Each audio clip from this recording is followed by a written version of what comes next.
lo que está frío es el bolsillo también, ¿no? La billetera. La canasta básica aumentó.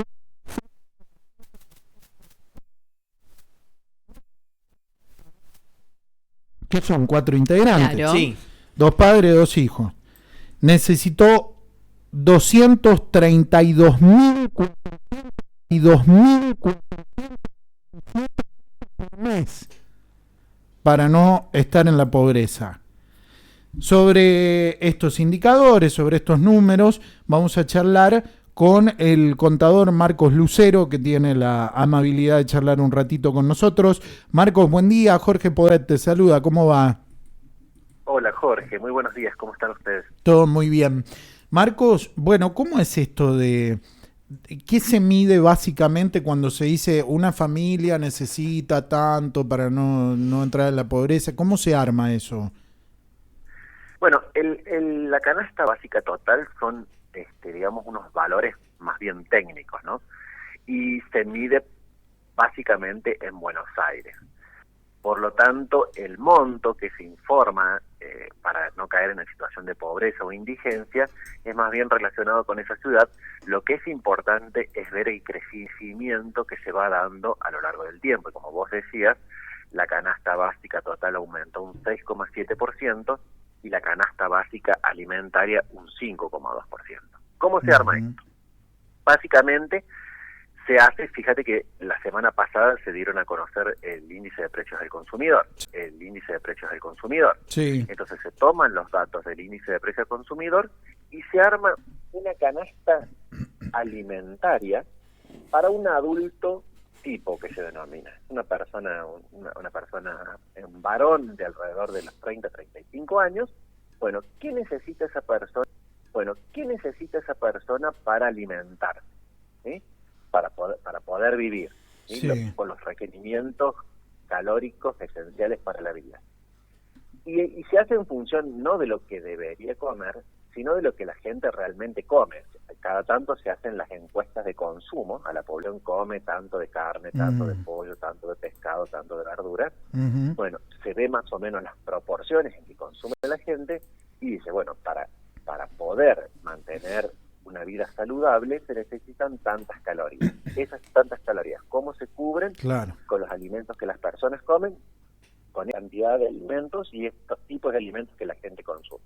Claro. Y eso se fija en el precio, ¿no? Entonces voy a decir, bueno, un adulto... O sea que no estamos, perdón Marco, tampoco estamos hablando de ningún lujo ni nada, estamos hablando de lo necesario. Es lo que la gente normalmente come, ¿sí?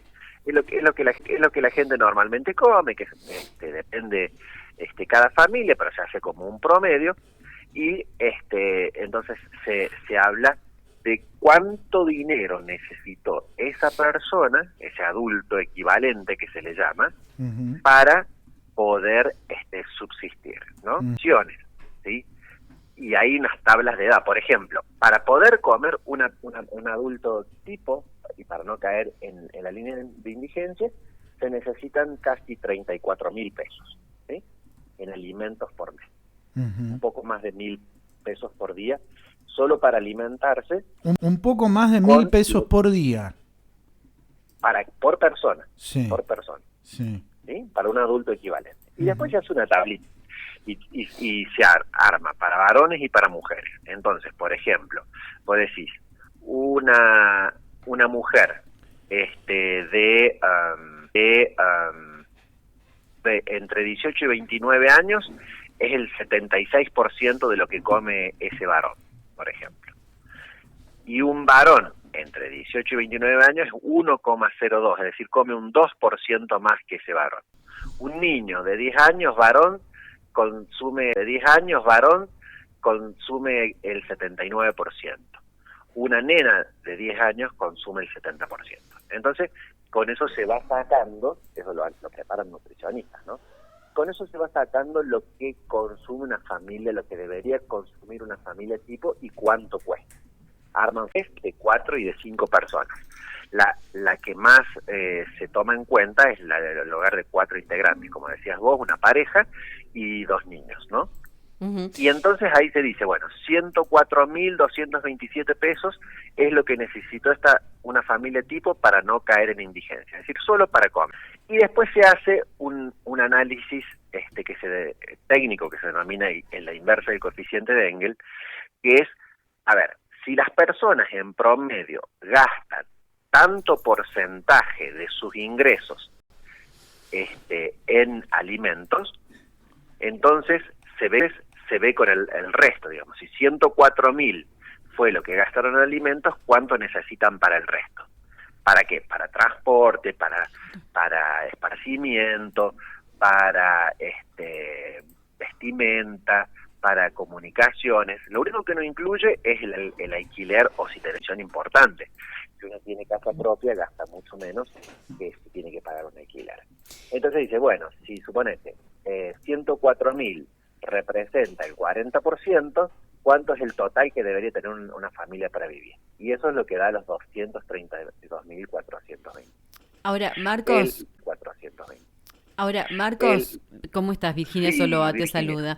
Sabes que te estoy escuchando atentamente, digo, no incluye ninguna cuestión que sea absolutamente necesaria también para la vida, como el tema de esparcimiento, de vacaciones, digo, lo pienso ahora que estamos en esta época, no se considera tampoco, digo, se habla, siempre el límite es como muy básico y se dejan afuera otras cuestiones que son también necesidades, ¿no? El tiempo de ocio, el tiempo para compartir, pero si no estamos hablando de un mecanismo que va todo el tiempo pensando en generar para llegar a esos números. Sí, digamos, puede haber algo de esparcimiento, pero es muy bajo, digamos. Acordate que son canastas básicas. Claro. ¿Sí? Son canastas básicas. Por ejemplo, en la ciudad de Buenos Aires, el Instituto de Estadística del CABA mide la canasta básica de clase media. Y ahí, por ejemplo, incluye cuotas de colegios privados, incluye vacaciones, incluye todo eso. Pero estas son las que marcan el límite de la pobreza y de la indigencia. Entonces son, como bien está nombrado en la canasta, es una canasta básica.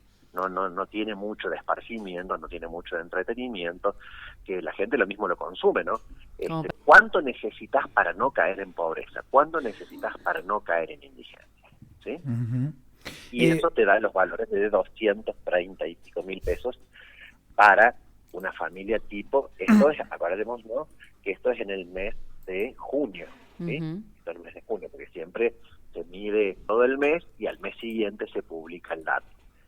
¿Esto con qué lo tenemos que comparar? Lo tenemos que comparar con los índices de inflación que hemos tenido en ese mismo mes, ¿sí?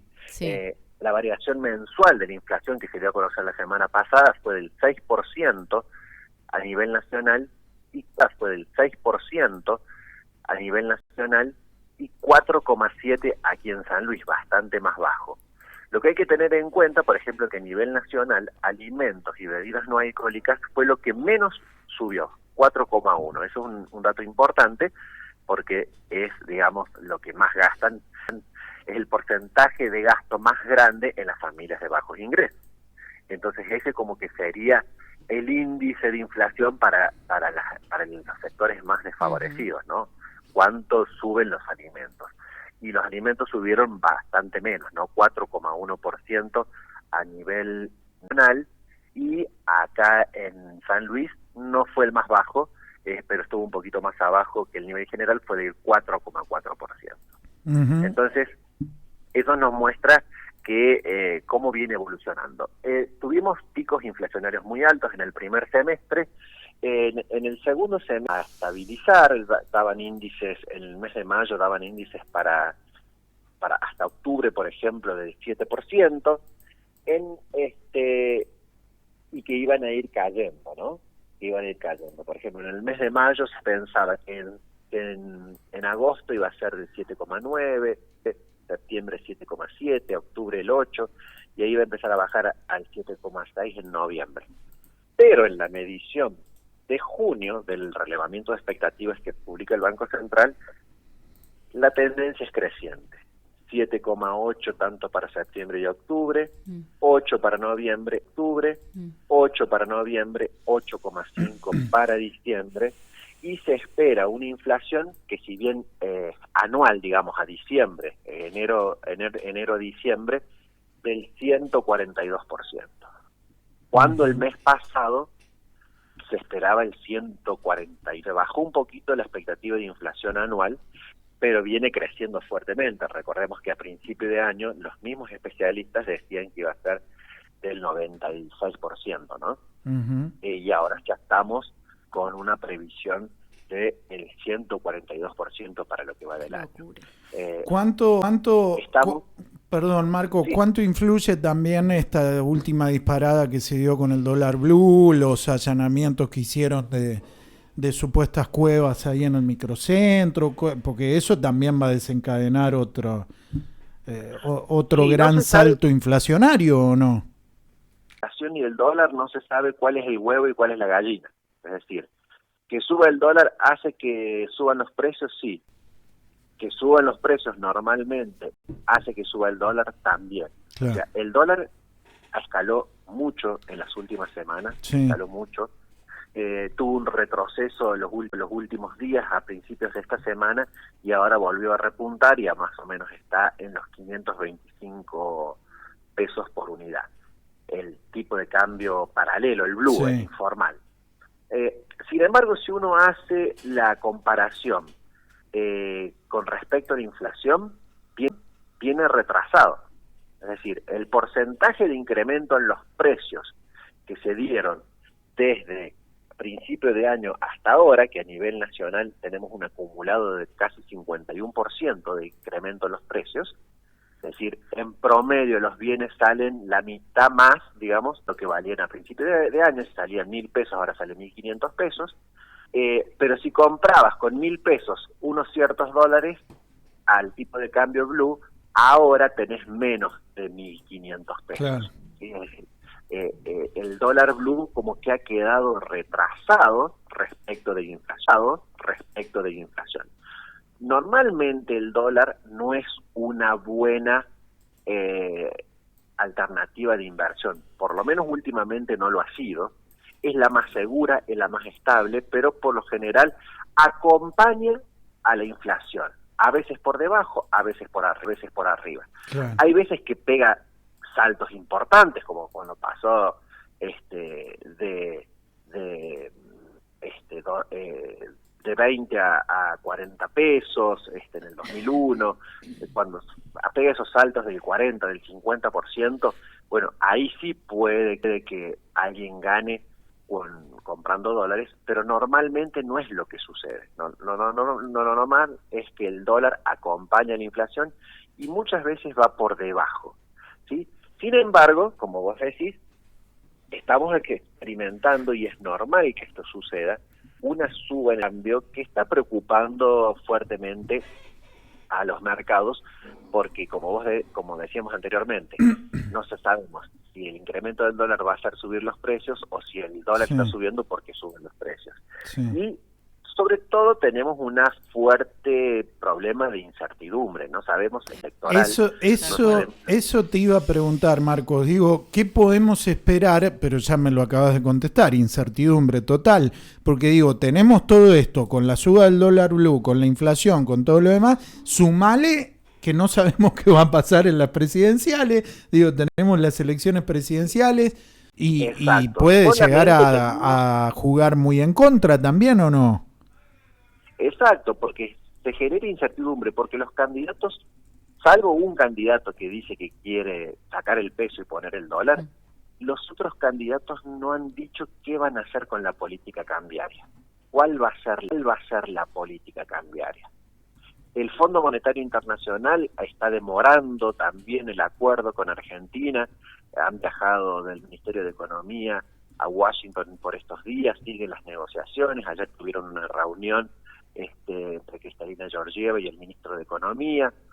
El Monetario Internacional lo que pide es que haya una unificación de los tipos de cambio, que no haya 12 tipos de cambio, que haya un solo tipo de cambio, que sea el mismo el oficial, que el dólar MEP, que el dólar turista, que el dólar contado con liquidación, que el dólar Qatar, que tenemos como 12, 13 tipos de cambio. Eso genera, decíamos, una incertidumbre. Y parece que se van a presentar más, Sí. Mañana o pasado Massa presenta otro dólar soja, otro dólar exportación. Exacto, el dólar soja 5 creo que es ahora, que van a tratar de que el tipo de cambio a los importadores y los exportadores más o menos sea similar. Claro. Porque ahora tenemos diferencias. Y bueno, van apareciendo diferentes, como decimos, quizás haya más tipos de cambio en nuestro país que candidatos aquí en San Luis con las lemas. Sí. Pero van apareciendo cada vez más. Bueno, eso genera mucha distorsión en la economía, y lo que pide el Fondo Monetario Internacional es, primero, un ajuste de tipo monetario y fiscal, es decir, en estos momentos el Banco Central está emitiendo para financiar el Tesoro, eso genera un mayor nivel de circulante y eso hace subir los precios y hace que también suba el dólar. Un ajuste fiscal, es decir, parar con el gasto público que no es eficiente, que es desmedido, y sabemos que en los años se van a hacer más obras, se dan más, se ofrecen mayor cantidad de planes sociales o diferentes tipos de transferencias a particulares, a empresas, entonces eso genera, digamos, un mayor gasto público que necesita ser financiado y está siendo financiado con emisión o con emisión de bonos, LELIQs, lo que fuera, que en definitiva es patear un poquito para más adelante la inflación. Entonces el fondo pide eso. También tenemos, por otro lado, el agotamiento de las reservas. El Banco Central ha estado interviniendo en el mercado, digamos, comprando divisas cuando estuvo bastante estable a principio de semana, pero ahora ha tenido que salir a vender nuevamente. Tenemos las reservas en rojo, entonces, digamos, se le está agotando a la autoridad monetaria las herramientas para poder contener el tipo de cambio. Y por último estamos en un mes, estamos analizando tipo de cambio, estamos analizando inflación del mes de junio, julio, y tenemos un aumento de la liquidez bastante importante, teniendo en cuenta de que la mayoría de los trabajadores han cobrado el aguinaldo. Eso entonces también genera, por un lado, mayor consumo, pero también la gente se quiere proteger y va al dólar como reserva de valor, ¿sí? Uh-huh. Bueno, Marcos, muy claro, como siempre. Te agradecemos mucho por tu tiempo, por estos minutos, y seguramente seguiremos charlando, esperando también a ver qué pasa con las PASO, con las generales en octubre y cómo esto afecta directamente a la economía de todos nosotros. Como siempre, muchas gracias. Todos por escuchar los debates presidenciales. Claro, también. ¿Qué van a decir sobre cómo van a manejar la economía? Claro. Porque, hay mucha discusión en el ámbito político, pero así propuestas en materia económica son más expresiones de deseo que decir, bueno, vamos a establecer esta política. Y claro, eso es lo que genera incertidumbre. Por eso esperamos que se presente para ver cuál va a ser la política económica que defina cada candidato. Claro. Eso genera bastante tensión y, como vos decís, va a ser un año movidito. Uh-huh. Marcos, gracias. Te mandamos un abrazo. Un abrazo, Virginia, Jorge, y les recordamos a la gente que quienes quieran ampliar esta información nos pueden seguir en nuestro blog Finanzas San Luis, y que están todas las redes, y ahí seguramente nosotros presentamos los informes semanales todos los domingos, y este domingo próximo seguramente el contador Matías Seidman va a hacer un análisis precisamente más específico sobre esto. Muy bueno. Muy bueno. Gracias, Marcos. Hasta la próxima. Buen día. Buen día, que anden muy bien. Gracias. Chao. El contador Marcos Lucero charlando con nosotros a esta hora, 11:30.